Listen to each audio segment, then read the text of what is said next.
Vamos a orar, mis hermanos, para comenzar.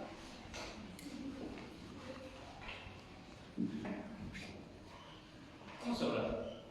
Padre, te damos las gracias por concedernos, Señor, un día más.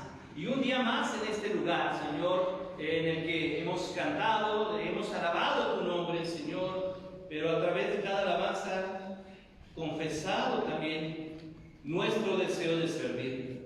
Así que te rogamos que a través de tu palabra, Señor, el día de hoy nos confrontes también y hables a nuestro corazón de tal manera que entendamos tu voluntad y que tu voluntad sea una prioridad en cada uno de nosotros.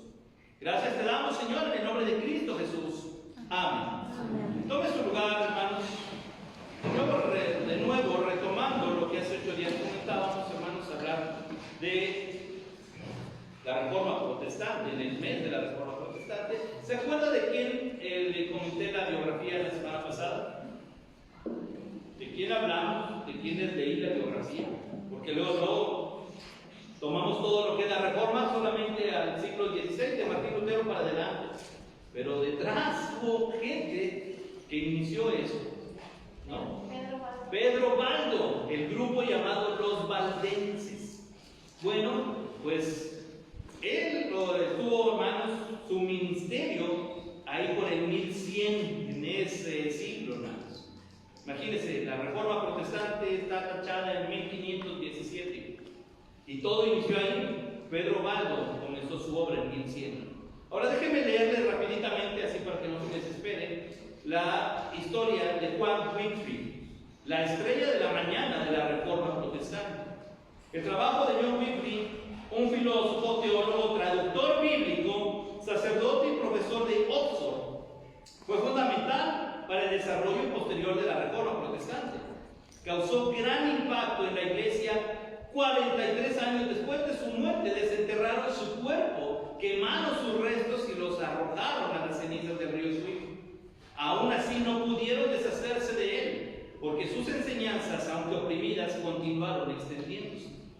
Nació en 1330 en Yorkshire, al interior de Inglaterra, en una granja de ovejas a 200 millas de Londres. Ingresó a la Universidad de Oxford en 1346, pero debido a la peste negra no pudo obtener doctorado sino hasta 1372.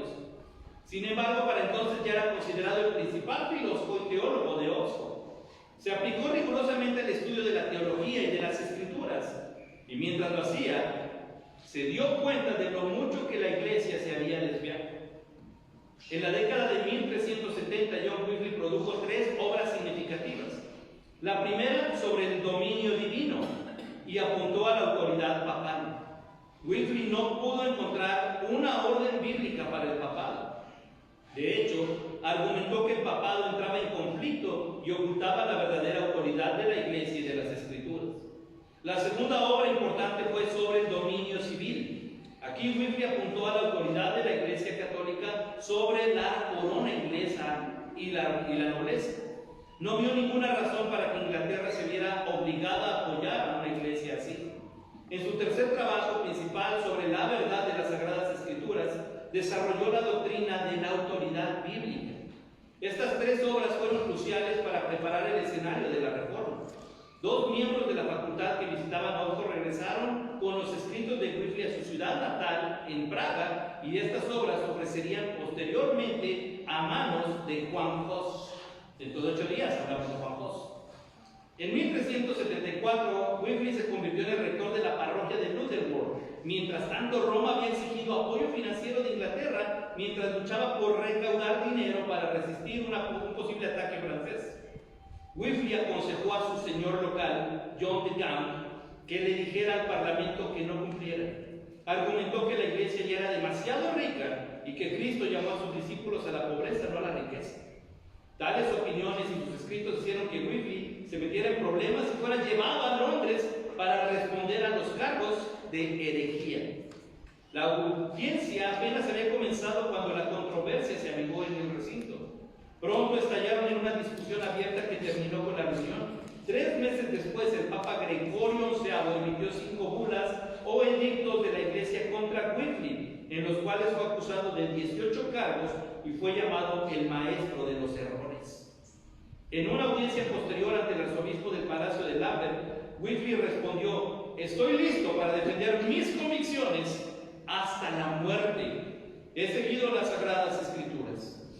Continuó diciendo que el Papa y la Iglesia estaban en segundo lugar ante la autoridad de las Escrituras. Esto no le agradó a Roma, pero debido a la popularidad de Whitfield en Inglaterra y una posterior división en el papado, hoy conocido como el Gran Cisma, Whitfield fue puesto bajo arresto domiciliario y dejó de pastorear. Pero Whitfield no se detuvo. Siguió profundizando su estudio de la Escritura y habló más sobre los conflictos con la enseñanza oficial de la Iglesia. Escribió contra la doctrina de la transubstanciación, también desafió las indulgencias, diciendo: para mí es evidente que nuestros prelados, al conceder indulgencias, comúnmente blasfeman la sabiduría de Dios, y repudió el confesionario. La confesión privada no fue ordenada por Cristo y no fue utilizada por los apóstoles. Reiteró la enseñanza bíblica sobre la fe: confíe totalmente en Cristo, confíe por completo en sus sufrimientos. Ten cuidado de buscar ser justificado de otra manera que no sea por su justicia. Sobre la verdad de la Escritura, Whitfield pidió que la Biblia fuera traducida al inglés. Según la ley, traducir la Biblia a un lenguaje vulgar era una herejía castigable con la muerte, creyendo que cada cristiano debería tener acceso a la Escritura, pues solo las traducciones en latín estaban disponibles en ese momento. Comenzó entonces a traducir la Biblia al inglés con la ayuda de su amigo John Purvis. La Iglesia se opuso amargamente a ella. Con esta traducción, las Escrituras se han vuelto vulgares y están más disponibles, incluso para las mujeres que pueden leer, que para los eruditos que tienen gran inteligencia. Así que la perla del Evangelio está esparcida y pisoteada por los cerdos. Whitfield respondió: los ingleses aprenden mejor la ley de Cristo en inglés. Moisés escuchó la ley de Dios en su propia lengua, también lo hicieron los apóstoles de Cristo. Pero no solo era necesario traducir la Biblia, también tuvo que ser copiada y distribuida. Este proyecto se emprendió antes de la invención de la imprenta en 1440, por lo que las copias tenían que hacerse cuidadosamente a mano. A pesar de los desafíos, cientos de Biblias fueron producidas y distribuidas por el ejército de pastores de Whitfield, quienes predicaron en toda Inglaterra. Los seguidores de Whitfield llegaron a llamarse los Lollardos. Whitfield permaneció convencido de la autoridad y la centralidad de la Escritura y se dedicó al llamado de su vida a ayudar a cristianos a estudiar la Biblia. Murió el 30 de diciembre de 1384, casi exactamente 100 años antes de que naciera Martín Lutero. Murió antes de que se completara la traducción y antes de que las autoridades pudieran condenarle por herejía. Su amigo Purvis es considerado responsable de la versión de la Biblia Whitfield que existe hoy. En 1415, el concilio de Constanza, que condenó a muerte a Juan Bos, veremos a Juan Bos, declaró a Whitfield un hereje. Sus huesos fueron exhumados y quemados, y las cenizas fueron depositadas en el río Swift, cuyas aguas corrían hacia el río Avon. Como observó un cronista posterior, así el arroyo llevó sus cenizas de Avon a Cerven a los mares estrechos y ellos al océano principal. Y así, las cenizas de Whitfield son el emblema de su doctrina, que ahora está dispersa por todo el mundo. John Whitfield ha sido llamado la estrella de la mañana de la Reforma protestante. Fíjense esto, hermanos, y nos echó para atrás. Incluso cuando murió, lo desenterraron, quemaron, condenaron y esparcirlo. Pero ¿sabe qué? Su trabajo marcó solo por amor a Dios y a las Escrituras. Pedro Baldo con los valdenses, Juan Whitfield con los Lollardos. ¿Qué podrá hacer Dios con Oreb y los salmantinos? Lucas 8. Tenemos, hermanos, un tema interesante: renovado y listo para servir. Y el hombre de quien habían salido los demonios le rogaba que les dejase estar con él, pero Jesús le despidió diciendo: vuelve a tu casa y cuenta cuán grandes cosas ha hecho Dios contigo. Y él se fue publicando por toda la ciudad cuán grandes cosas había hecho Jesús con él. La bendición de seguir al Señor, hermanos, nos da la bendición de servir al Señor. No es lo mismo. No es lo mismo. La bendición de seguir nos da la bendición de servir. Y servir a Dios, hermanos, es la respuesta a la gratitud. Y aquí es donde tenemos que examinarnos. Servir a Dios es la respuesta de nuestra gratitud a Dios. Y entonces yo le pregunto, ¿de qué manera está mostrando gratitud a Dios? Porque no basta solo con decir gracias Dios. Eso no es gratitud. Eso solo es exclamar educación. El que sirve a Dios es el que está agradecido por Dios. Ahora, la parte ingrata, hermanos, en el cuerpo de la iglesia es cuando no existe el servicio de parte de nosotros. Así, hermanos, entonces tenemos que actuar, responder con sinceridad, hermanos. Desde el principio dijimos que este mes el Señor nos iba a confrontar duramente. Y tal vez esté hablando y poniendo el dedo en cada uno de nosotros. Porque la pregunta es, ¿cómo puedo decir que estoy agradecido si mi vida está lejos del servicio a Dios? Esa es la respuesta. Así que los cristianos que sirven pueden, hermanos, decir que ha sido pesado servir, sí, pero lo están haciendo, lo están queriendo hacer o anhelando, hermanos, simplemente porque están agradecidos. Un alma ingrata, pues, es muy fácil encontrar, pero un alma agradecida es fácil de notar. Y hay una diferencia muy grande. Así que la invitación, hermanos, ¿se acuerdan que decíamos le decía de los chicos que nos decían en los campamentos, acepta el reto, acepta el desafío a servir a Dios? Y no es así, reitero eso, no es así. Si usted y yo hoy decidimos servir a Dios, no tenemos ningún desafío. No hay ningún desafío. Porque si usted decide servir a Dios, Dios le ha dado dones para que usted pueda ministrar. Dios le ha dado talentos para que tenga capacidad. Dios le ha dado la palabra para que sepa cómo proceder. Dios le ha dado de su espíritu para que tenga el poder. Dios le ha dado una iglesia donde pueda trabajar. ¿Cuál desafío? Lo que es que no queremos.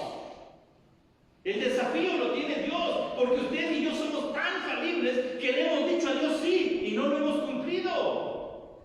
Entonces Él sí se ve desafiado. Y aquí es donde entra, hermanos, el hecho del carácter confrontador del Espíritu Santo ante nuestro corazón hoy.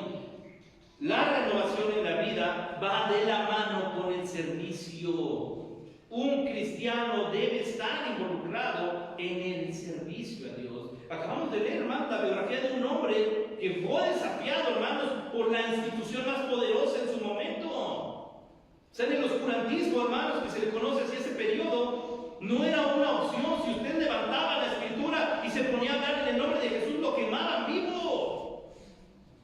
Y hoy en día, hermanos, lo que menos queremos es que sepan, o simplemente, hermanos, entrar en discusión. Es que ya les dije que soy cristiano, no importa. Pablo le dice a Timoteo, está a tiempo y fuera de tiempo. Eso es servir a Dios. Hermanos, imagínense a Esteban diciendo, no me retracto de lo que dije, ¿verdad? Cuando lo llevaban arrastrando afuera para apedrearlo. Nunca vimos eso en Esteban. ¿Saben qué fue lo que sí vemos en Esteban? Todavía ni lo apedreaban y él ya estaba viendo la gloria de Dios. Este tipo de actitudes, hermanos, son las que muestran el corazón agradecido. Porque Dios ha tenido misericordia de nosotros. Y a veces es la misericordia de Dios la que no valoramos. Porque por su misericordia no hemos sido consumidos. Hermanos, aquí la vida va a ser dura, totalmente. Estamos en un mundo fracturado por el pecado. Pero recordemos, hermanos, que nuestra ciudadanía está en el cielo. Así que todo dolor que podamos pasar aquí, hermanos, será recompensado, será transformado por la gracia misericordiosa de Dios en la eternidad. Así que lo que menos podemos hacer y lo que más debemos hacer es vivir sirviendo a Dios. Y encontrar regocijo en eso, hermanos. Sirviendo a Dios encontramos lo que es la plenitud del gozo. Yo sé que cuando usted llega a su trabajo y llega temprano, ¿verdad? Su patrón está en la puerta y le aplaude. Llegaste temprano.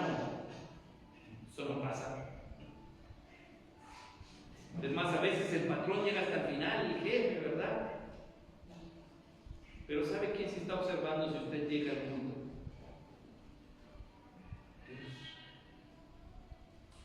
Dios sabe cuánto tiempo se tomó para prepararse en la mañana para estar presente en el culto. Dios sabe lo que va usted a hacer al final del culto. Dios sabe si usted hablará con Él en la semana o no. Y a pesar de eso, nos ha dejado vivir hoy. De verdad que tenemos un Dios misericordioso. Ahora déjenme contarles la historia que tenemos aquí. Renovado y listo para servir. Número 1, solo versículo 38. Y el hombre de quien habían salido los demonios le rogaba que le dejase estar con él, pero Jesús le despidió diciendo, hasta ahí nada más. ¿Qué es lo que encontramos, hermanos? Una renovación plena o completa. No se nos dice el nombre de esta persona. Lo único que sabemos, hermanos, es que estaba endemoniado. Y que Jesús, hermanos, llegó a la ribera de ese lado del mar de Galilea y era la tierra de los Gadarenos. Ahora ellos, hermanos, pues era una comunidad tanto pagana. Y se nos dice que este hombre, hermanos, moraba en los sepulcros. Si usted ha leído ese relato. Y bueno, ahí estaba, ¿verdad?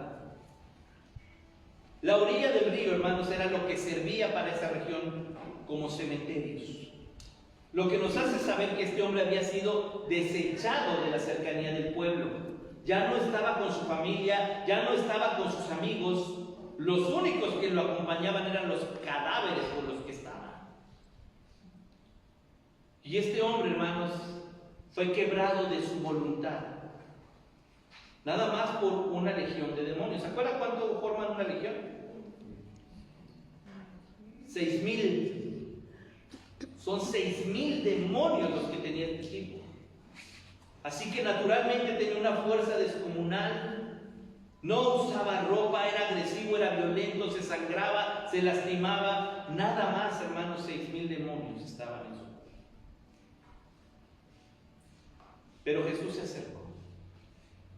Y este es uno de los relatos, hermanos, que a mí más me mueve la fe en mi corazón. Y es tener la certeza de la autoridad de Jesús. Porque no está hablando de un demonio, no está hablando del diablo, está hablando de 6,000 demonios. Un ejército completo. Y Jesús se paró al frente de él.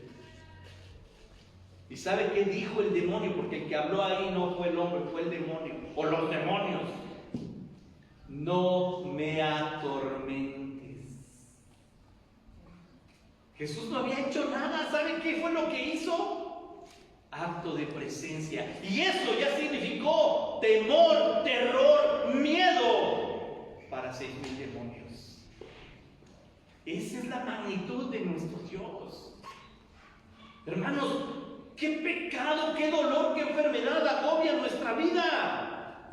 ¿Y por qué le hemos dado tanta importancia y relevancia? Si nuestra vida le pertenece al Señor, entonces la presencia del Señor conforta nuestro corazón con paz, con gozo, pese a lo que esté ocurriendo. Hermanos, no estamos exentos al dolor, a la enfermedad aquí en la tierra. Pero si hemos creído en Cristo, su presencia en nosotros es real. Y eso significa victoria. Este hombre, hermanos, clamó, bueno, no, los demonios, danos oportunidad. El Señor dijo, órale va, pero se me van con los marranos, pero váyase para allá. Y este hombre quedó limpio. Quedó limpio. La gente que estaba ahí porque tenían cerdos,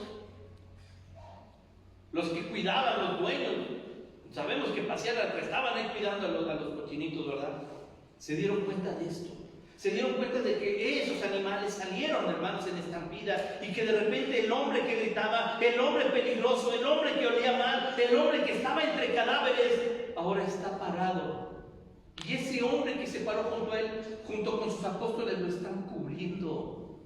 ¿Qué le pasó a ese hombre? ¿Qué le pasó a esa vida? Hermanos, la presencia de Cristo llegó a él.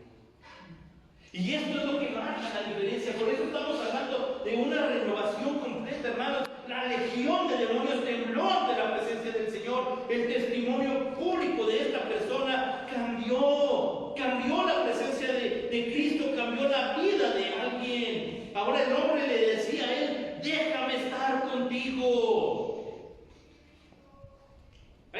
Es interesante lo que este hombre dice, porque sí nos dice el relato que le rogaba a Jesús: déjame estar contigo, que le dejase estar con él. No se nos dice cuánto tiempo estuvo este hombre, si fueron meses o fueron años. Pero cuando él encuentra la libertad, se da cuenta, hermanos, que estar cerca de Jesús es garantía para que los demonios no se acerquen. Y entonces él dice de una manera convincente, pero astuta: yo quiero estar contigo. Probablemente el temor de este hombre es: ¿y si regresan los demonios? ¿Y si vuelvo a caer con ellos? Pero ¿saben qué es lo interesante, hermanos? Que Dios no, el Señor Jesús, no se le escapó 1 o 2, 3 chamuquillos ahí escondidos en el alma de esa persona. Salió una legión completa. Este hombre fue limpio en su totalidad. Este hombre ya no tenía, hermanos, ningún espectro oscuro dentro de su mente, dentro de su ser. Porque Jesús no sana a medias, hermanos. No existe el cristiano a medias. Esto es complicado, pero es real. Por ahí existe un término, ¿verdad? Es que somos cristianos carnales, hermano. Quítese eso de la mente y de la boca, porque eso no existe en la Biblia. O eres cristiano o eres carnal. Y si esta carnalidad está tomando control en mi vida, solo significa una cosa: que no he nacido de nuevo. Tal vez me sé la Biblia, tal vez me sé cómo orar, tal vez tengo años en la iglesia, pero no he nacido de nuevo. ¿Por qué? Porque mi corazón no está tan impactado como lo que fue con este hombre. Porque este hombre sabe que estar cerca de Dios es necesario para él. Y hermanos, el pecado hoy en día ha sido aplaudido, ha sido celebrado, se le cambia el nombre a algo bonito, y ahora ya no es pecado, ¿verdad? Ya tiene que ser público, ya tiene que ser aceptado. Hermanos, para Dios el pecado sigue siendo pecado, y dentro de 100 años seguirá siendo pecado. Hermanos, si el pecado termina por destruir y alejarnos de Dios, solo recordemos que no existe el pecador feliz. Así que tenemos que entender, hermanos, y evaluar nuestra vida. ¿Realmente he sido transformado? ¿Por qué? Porque mi corazón anhela la casa de Dios. Porque mi corazón anhela servir a Dios. Hermanos, Dios sabe que vamos a batallar aquí en la tierra nuevamente. Somos carne y hueso, hermanos, y el diablo va a andar buscando la oportunidad de que usted peque, y que una vez que usted y yo pequemos, va a ir con Dios y nos va a decir: mira, no que te iba a servir, no que dijo que se iba a comprometer. Porque eso es lo que hace, por eso se le llama el acusador. Y nos va a ir a acusar, hermanos. Pero ahí es donde entra lo que el Señor hace en nosotros. Sí, pequé, pero me estoy arrepintiendo, y el Espíritu Santo redarguye mi corazón, y decido darle la espalda al pecado. Eso es la parte importante, hermanos. Este hombre estaba dando la espalda a su pasado, y su pasado no era, hermanos, no era trágico, era dramático, pudiéramos llamar. O sea, usted y yo, hermanos, nos hemos enfermado, hemos perdido gente amada, pero este hombre, hermanos, estaba encadenado, desnudo, asolado y viviendo entre sepulcros. Y Dios tuvo misericordia. Dios sabía dónde estaba. Aquí la pregunta es: ¿a qué fue Jesús a la Ribera Gadarena? Solo por él. No hizo más. Volvió, se subió a la barca y se regresó. Hermanos, Jesús vino por usted. Jesús vino a la cruz por usted. Ahora lo que sigue, hermanos, es que en nuestro corazón esté ese deseo que dijo este hombre: Señor, yo no quiero apartarme de ti. Mi vida sin ti era horrible. Mi vida sin ti estaba sola. Mi vida sin ti me llevó a los sepulcros. Mi vida sin ti la controló el demonio. Mi vida sin ti. Hermanos, no existe ningún pecado que pueda producir gozo, que pueda producir paz en la vida del hombre. El pecado lo que va a hacer es darnos una falsa satisfacción temporal, pero cada vez, hermanos, se va poniendo una argollita, un eslabón de una cadena, porque recordemos que el que practica pecado esclavo es el pecado. Pero Jesús vino, hermano, y su sola presencia, esto me encanta, aterró a 6,000 demonios. Esto significa que mi Señor tiene toda la autoridad en su presencia, en su mirada y en su palabra. Segundo, versículo 39. Diciendo: vuélvete a tu casa y cuenta cuán grandes cosas ha hecho Dios contigo. Y él se fue publicando por toda la ciudad cuán grandes cosas había hecho Jesús con él. Número 2, hermanos, una renovación para servir. Una renovación para servir. Fácilmente Jesús le podía decir: ven y sígueme y vente conmigo a la barca. Pero Jesús le dijo algo más. Ya comprobaste la misericordia de Dios. Ya probaste el amor de Dios y la autoridad de Jesús. Ahora tienes que ir. Regresa a tu casa. Vuelve con aquellos que te abandonaron, aquellos que no pudieron hacer nada por ti, aquellos que te arrojaron a los sepulcros, aquellos que te aventaron a la orilla, y demuéstrales qué fue lo que hizo el Señor por ti. Tienes que regresar. Y lo interesante, hermanos, es que primero, ¿a dónde lo manda? No le dice a tu ciudad, Jesús es específico.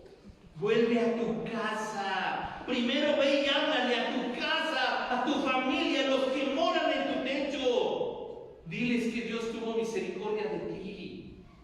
Ve a donde vives, ve a tu colonia, que tus vecinos vean que Dios tuvo misericordia de ti.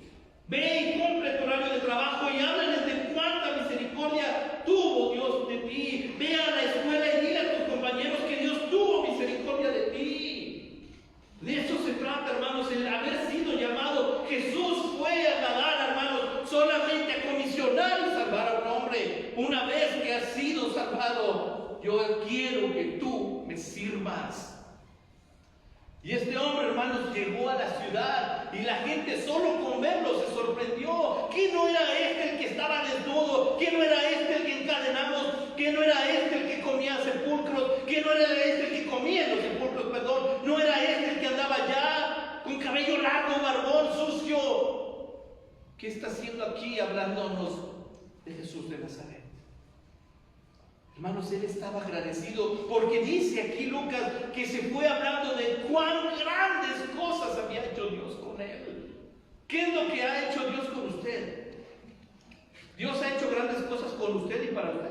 Amén. Aquí es donde entra entonces nuestro corazón. Dios ha sido bueno. Dios ha sido fiel. Así que no puedo decirle a Dios gracias si mi vida no está involucrada en lo que Él espera. Y no puedo quedarme sentado como espectador. Hermanos, qué bonito les salió, ¿verdad? Algún día yo voy a estar ahí. Algún día quiero estar en este púlpito dirigiendo. ¿Y por qué no? Algún día voy a estar ahí compartiendo la palabra también. Algún día voy a ir a rescatar gente del infierno. Tenemos los martes, hermanos. Dígame si no es un infierno la vida de los adictos. Y todos los martes vamos y les hablamos de Cristo.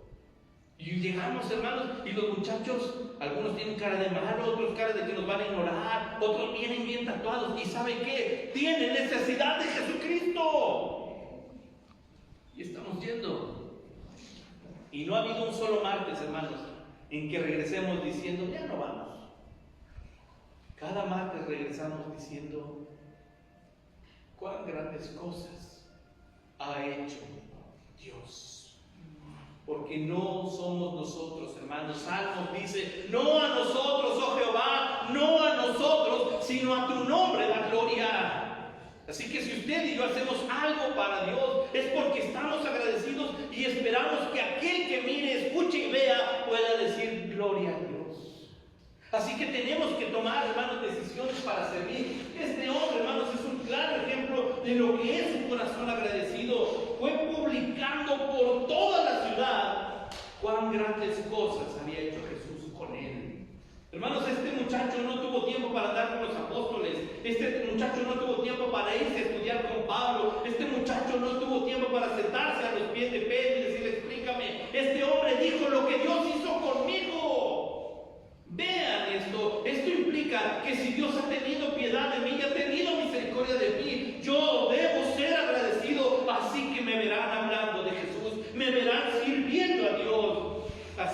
mostremos lo que Dios ha hecho. Mostremos a Salamanca lo que Dios ha hecho. Todo el que me conoce oirá de Jesús, oirá lo que hizo Jesús y me verá servir por lo que hizo Jesús en mí. Así que, hermano, puede usted pensar en esto. ¿Qué es lo que hicimos sirviendo este año? Porque hay oportunidad de servir el próximo año. Y si usted no está en un ministerio, hermano, involúcrese en un ministerio, involúcrese en las células, involúcrese en la escuela dominical, porque aquí, hermanos, es donde aprendemos la palabra de Dios, lo que estamos viendo aquí.